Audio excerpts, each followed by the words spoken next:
stuff.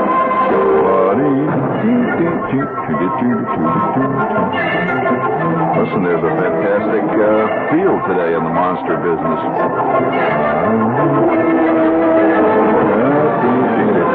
Of course, it would have to happen in California. A young man emerged from a restroom aboard an American Airlines jet on a flight from Boston. He pranced nude up and down the aisle 10 minutes before landing at L.A. Oh, God. It's in Los Angeles, so bring it up, please.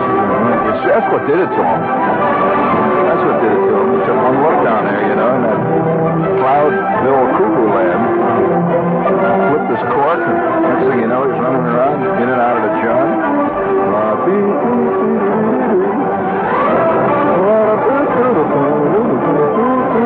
I think we all secretly have an urge to run screaming nude down the middle of some aisle. Basic human drive.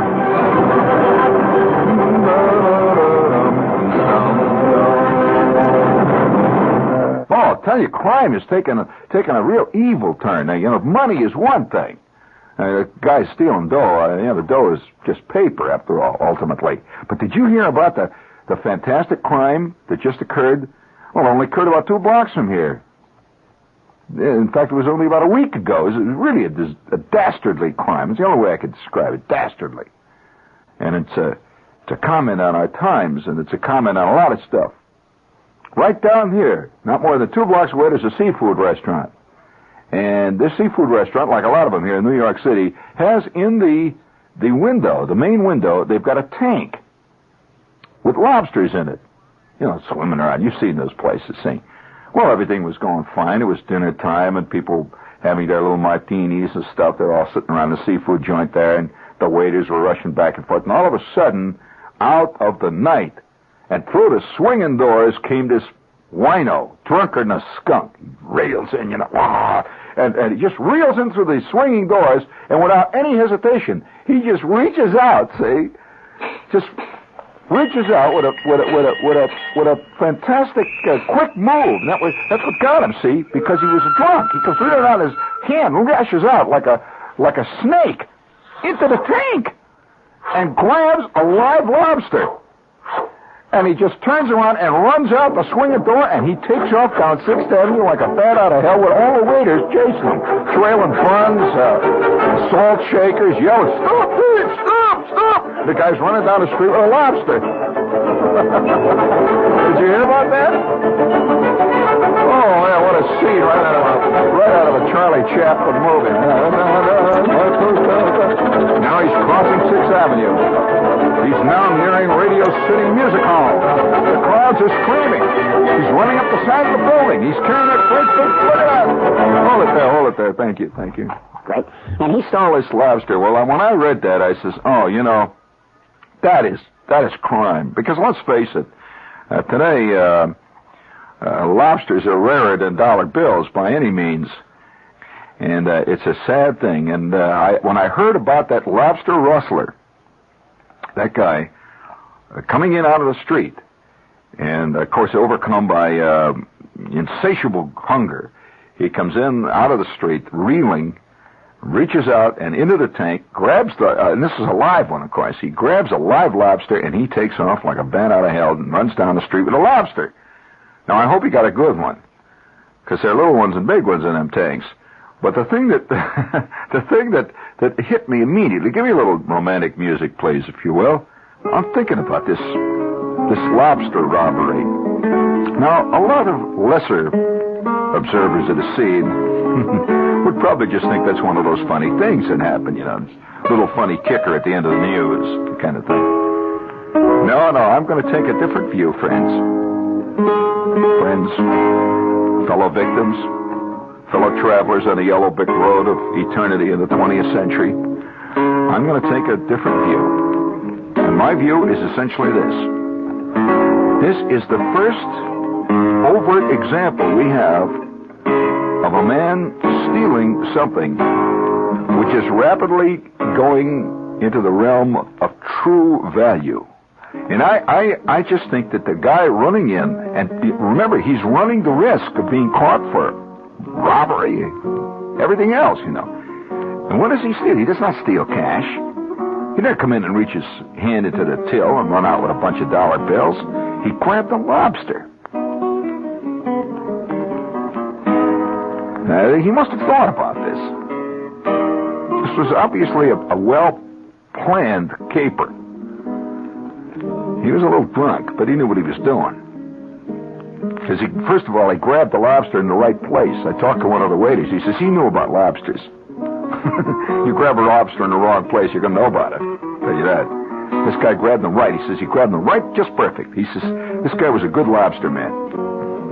He says, not only that, he says, you know, this same waiter I talked to him at this place, you see. He says, you know, I don't know whether you've ever tried to catch a lobster in a tank. He says, these were fresh lobsters. He says, sometimes it takes me upwards of 15 minutes to catch a lobster in it. They move like, you know, like Billy be damned.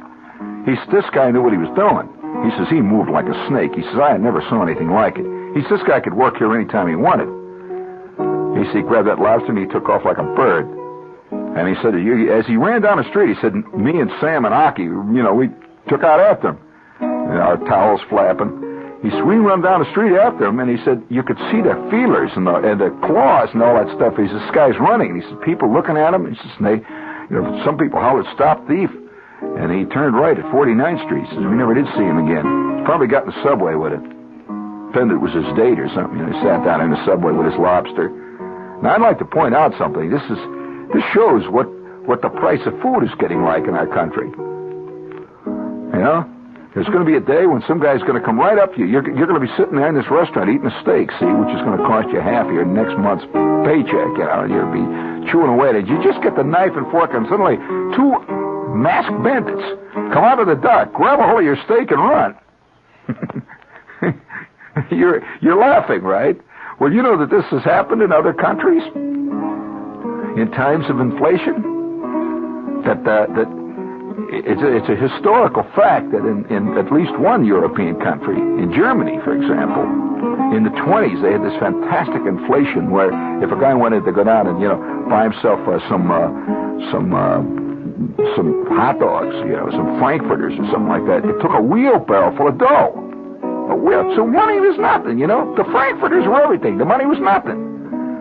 So guys would get slugged in the back of the head coming home from the meat market with a pork chop. You know, it's worth $27 million. And that was bigger than the Boston bank robbery caper. And that's a fact. They were murdering guys in the street. You know, if the word was out that some guy was walking down the street with 2 pounds of spare ribs, his life was, not worth a plug nickel. In fact, a plug nickel, forget it. By the way, has anybody ever seen a plug nickel? I never have. I suspect that plug nickels are very valuable because they seem to be rare. I've never seen one. I really haven't, you know. But I'm gonna sing a gentle hymn here and play upon the gentle heartstrings of poetry, because I suspect that within the next few years, the lobster will join the okapi as one of Earth's most rare creatures, and the panda. And there'll be big announcements made in the paper that the International Aquarium at Washington has just acquired 2 actual lobsters. And people will line up for miles to go in and see a lobster. And other people, of course, old codgers of the period, will walk around and they'll tell wondrous tales about the days when a guy could go in and eat one. Actually ate a lobster. You don't know what lobsters taste like. People say, you mean you ate a lobster? You actually ate a lobster? Yep. Not only that, I put butter on them. A little salt and pepper. In fact, one time I ate 2 lobsters one night.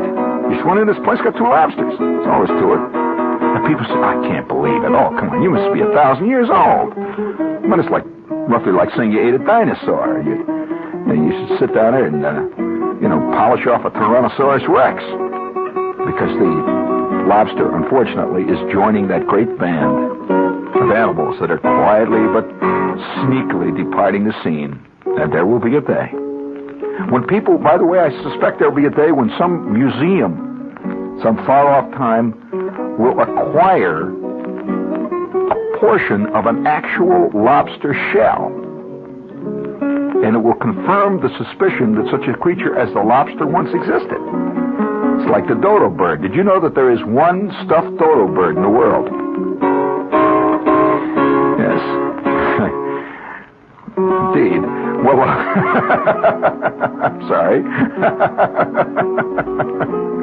Well, what are you? I'm talking about the museums. I mean, I'm talking. All right, I want to stop it there. Stop it. That's enough of that. Crying out loud! I knew I'd get in trouble tonight.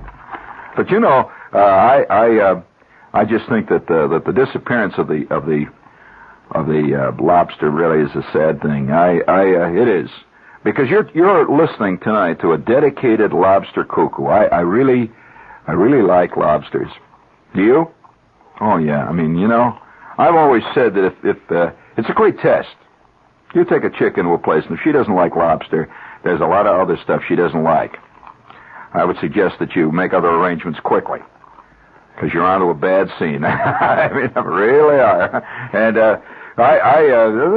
it's one of Shepard's famous thumbnail tests that you can apply. There's all kinds of little tests. There's kind of what you might call a kind of an instant litmus paper test. And I've had some great lobsters, and I'm not even going to tell you about some. But there's one place I'll never forget. One place, one time. I remember one night I'm driving along, see, and I'm going up into New England. And everybody has his stories. I think the stories of restaurants that people have run into, just came across them, that kind of stuff. Now, everybody, I've never known anybody who didn't have some kind of restaurant stories, either restaurant horror stories or restaurant fantasy stories. So I've got a great restaurant horror story. You want to hear one? Okay. I go to this great restaurant one night, and I'm with this chick, elegant. The kind of place where just to sit down is $15, $20. Then the food starts after that, then they start figuring it out. So I go ahead, I'm with a chick, right? We sit down, and Luigi comes over and says, do you wish to have the drink, or would you prefer the menu? I said, we'll have a drink. She said, oh, very good, sir. What shall you have? Well, of course, the chick immediately realizes she's got a live one on the line. She orders a 7-color Pousse-Café. All right, the evening started to go downhill. Now, if you know what is it, a Pousse-Café? You know what is it, a Pousse-Café? Why do I know these things nobody else does? Pousse-Café. Well, that's another one of Shepard's rule of thumb. Any time you're with a girl who orders a Pousse-Café, arrange to go to the John and go out the window. Don't come back in. You are with a bad number. So this girl, who looked quite innocent, says, we'll have a Pousse-Café, please. And the waiter says, the Pousse-Café, of course. The Pousse-Café goes for roughly 3.5, for starters. Now, a Pousse-Café, I will give you a brief technical description. You know what is it, a liqueur? All right, you know that, right? Now, a liqueur is not the same as a liquor. A liqueur, right? Now, a liqueur is a sweet, generally a sickeningly sweet, after-dinner drink. Now, each liqueur has a different specific gravity. Are you aware of that? Of course, all liquids are that way. Now, an elegant 7-color Pousse-Café is just that. It's served in a tiny, thin glass, like a high, thin test tube, with a little stand on the bottom. And the bartender must very carefully float 7 different types of after-dinner liqueurs, one on top of the other, until they float in layers. They don't mix, they float. That's the essence. If he mixes them, forget it. It goes back. They float, so that when you hold it up to the light, you see 7 layers of differing shades. You see golden chartreuse, you see green chartreuse, you see dry sec, you see anisette, you see all the various totally high expensive and fantastically high specific gravity things floating up to the top. Now, how is a Pousse-Café served? Oh, with elegance. He puts a little screen on the top of it, see, and just before it's served, he takes a match, a special Pousse-Café lighting match, of course, which you pay for, and it comes direct from Marseille, France, and he goes, the light goes, poof. There's a little tiny flame. Everybody in the restaurant applaud, especially Luigi, and they bring it over and they sit it down in front of the chick, and it's flaming away there, saying, "Oh my God, what have I got here?" Well, I order my usual, see, which is a wild strawberry diet yoo-hoo, and I like it with a little vodka, and a little sprig of mint too. It's kind of nice. So I'm sitting there, and playing it big. Things are still under control at this point. And it's not going too far down. I figure that if I keep a tight rein on things and keep my eye out, keep it peeled, everything's going to go good. So she has the Pousse-Café. And the way a true Pousse-Café drinker drinks a Pousse-Café that's incidentally part of the whole mystique of the Pousse-Café. The drinker is not supposed to mix them either. So the trick of the Pousse-Café is to take 7 sips, drawing off each layer in turn. And now we are down to 6. See, she holds it up to the light, and I could see I'm with an expert. First of all, I'd never seen this actually done. I'd heard about it, but this chick not only did it, but every time she would sip with that elegant little bird's mouth, she would go like that. The crowd at the bar would applaud, because by now this exhibition was attracting much attention. And she sipped off the 6 remaining layers, and I'm down to the ice cubes now, and my wild strawberry yoo-hoo vodka, which is not bad. You know what it's called? Rasputins Revenge. That drink. If any of you would like to order that drink, you just go into any bar that knows what the score is and just say, "I'll have a Rasputins Revenge." And he'll say, "What the hell is that?" And you say, "That is 2 jiggers of wild strawberry diet yoo-hoo, 1 jigger of Smirnoff vodka, 2 ice cubes, and a sprig of mint." Now, either you'll get thrown out or you become the local celebrity in the bar, one or the other. So, you like these drinks I invent, don't you? So, so nevertheless, there I am sitting there with my Rasputins Revenge, and I'm toying with the idea of having another one, because the first one didn't make much of a dent. And I am headed off at the pass when the chick opposite me says, "Luigi," and Luigi comes over and she says, "I will have another one, would you please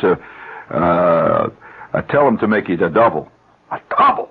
My God Almighty, a double! And of course Luigi sung. He walked away on tippy toes singing, because Luigi obviously was on a percentage basis with the bar, and a double 7-layer Pousse-Café runs into astronomical figures. I do not even have to discuss what they come for. In fact, they're not even listed on the average bar menu. It's the kind of thing that you send to Tiffany's for, see. So, nevertheless, she gets her double 7-layer Pousse-Café. And by the way, it gives double the flame, too. Boom, up it goes. My eyebrows are singed, and I'm sitting there, and I order another Rasputins Revenge. We're sitting quietly. I have another ploy, if you don't mind, another ploy. It's just kind of a good ploy when I'm making sparkling conversation, such as, "You like seafood?" That's good. Either the girl says, "Oh, icky," or else she says, "Yummy." Now, both can be dangerous. First of all, she says, "Oh, yummy. Watch out." That's liable to result in Armando's specialty, which is 3 lobsters on a 3-inch steak accompanied with oyster sauce, which can take you way out into the wild blue yonder of problems when it comes to settling up after the gay festive evening. Now, on the other hand, if she says, "Oh, ugh, icky," that means you've got a dead one on the string, and you might as well prepare right now. You've got yesterday's cake of yeast with you tonight, and you might as well just take her home quietly after the meal, and, you can't win them all. So, nevertheless, I'm sitting there and making my conversation when Luigi comes over. This is my horror story, right? You want to hear it? All right, now it's getting right down to the point. And by now, of course, Rasputins Revenge has warmed the cockles of the heart. I'm getting expansive.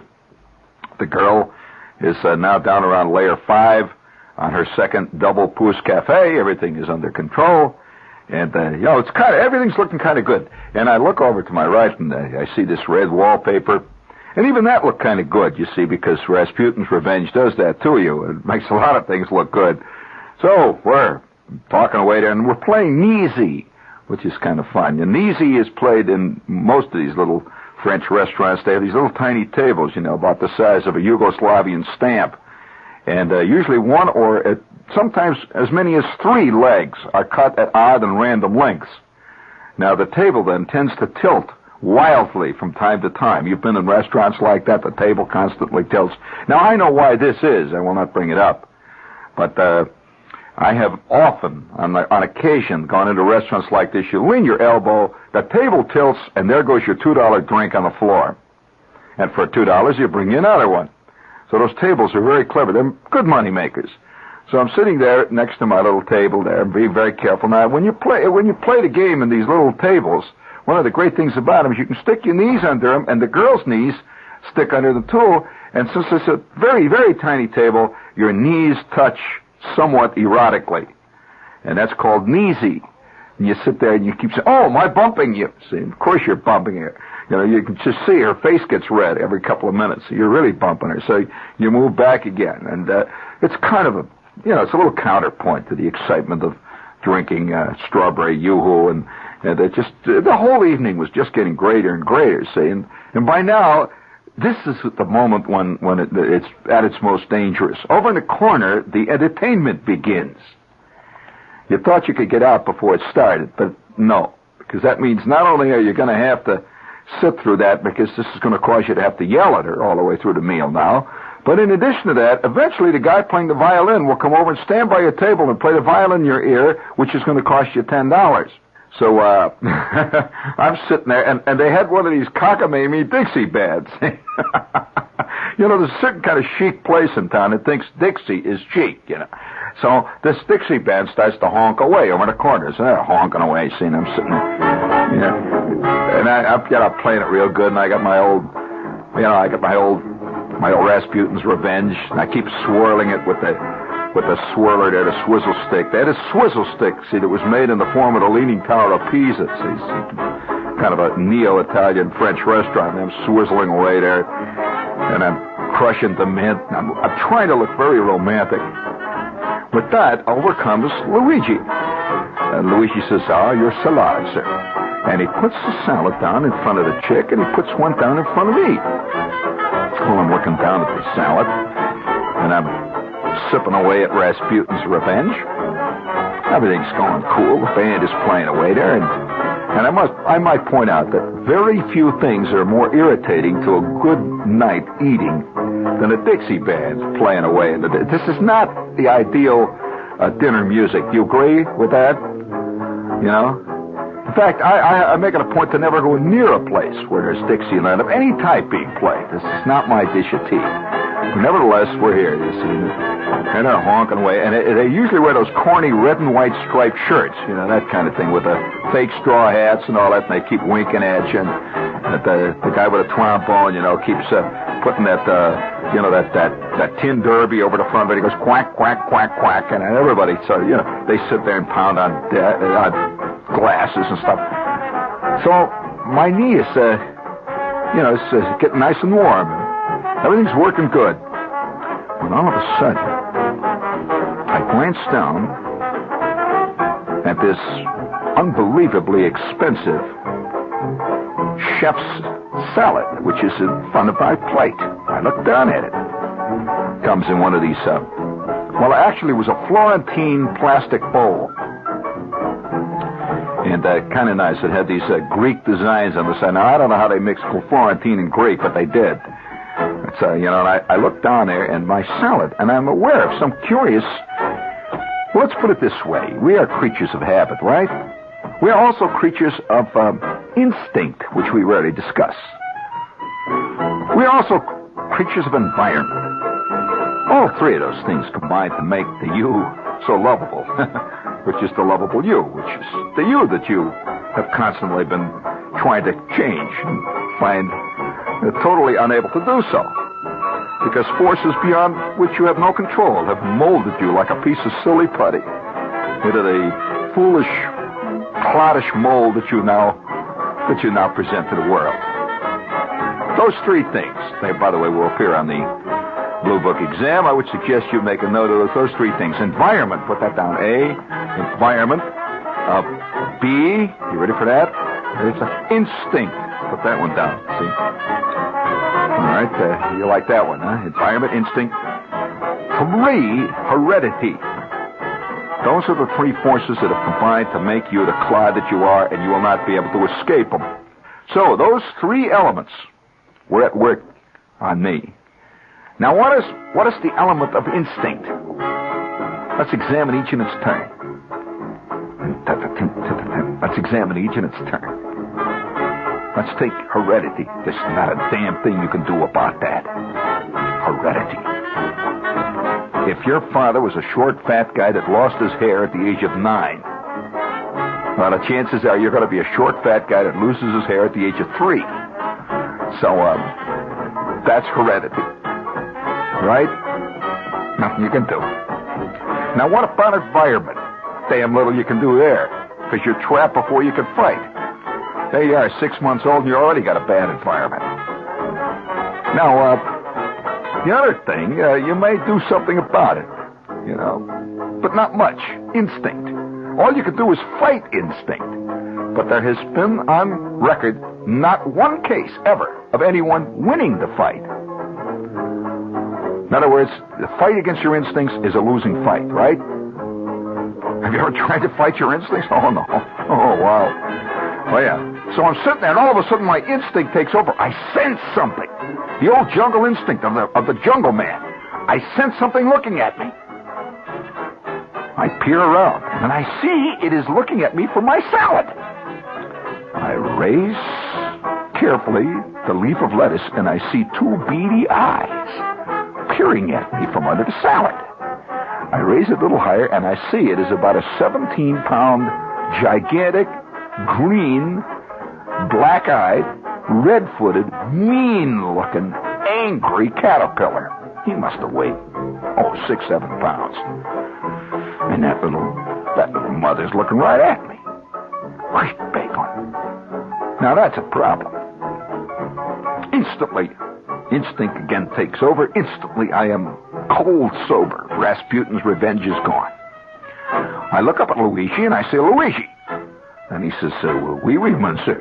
I says, Luigi. Without saying anything, I just lift the lettuce and he looks down. He says, I see. You wish the French dressing instead of the Italian. I says, indeedy mo. And he takes it away, see? And the chick says, gee, what was the matter with the salad? I says, nothing, honey, nothing.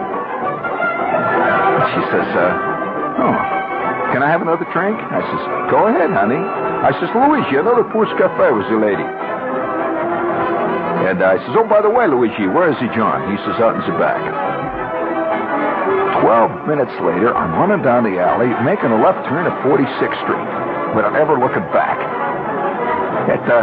I ain't stopped running since, really, one way or another. She's probably still sitting there drinking Pousse-Cafés. She's had over 1,200 of them since I left.